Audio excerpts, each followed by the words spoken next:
Okay guys, so we're looking at the Metcon on Monday the 16th of January. We have the 4 rounds for time of rope climbs, a different rope climb variation, kettlebell snatch and line facing burpees.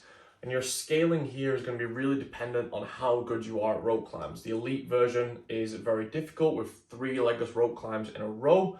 So if you're taking on that version, you need to have a very good capacity for legless rope climbs and be able to hit at a minimum 1 every 30 seconds, even under fatigue. Otherwise, you go down to that RX version, which is still really difficult. 1 legless rope climb and then 2 rope climbs. So again, you're looking for a similar sort of time frame, about 60 to 90 seconds to get those 3 reps done.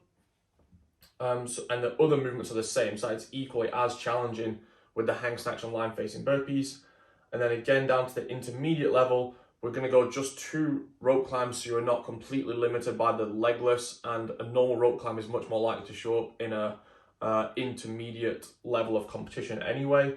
So you'll go 2 rope climbs, and then you'll do the same snatch and burpees, but you have the option to go slightly lighter on the kettlebell snatch if you're limited by strength. But if you're a stronger athlete that is limited by gymnastic skill, then you may be able to stick with the RX load there.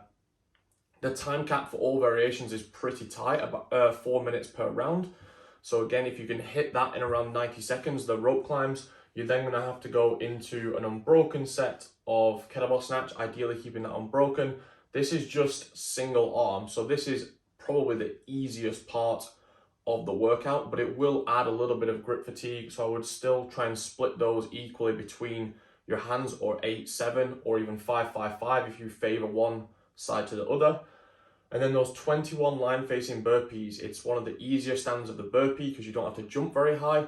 The only thing is that you can't touch the line, so your shoulders have to be behind the line and your face can't touch down on the floor. So your face can be over the line as long as your shoulders are behind, and then just a small hop over the line.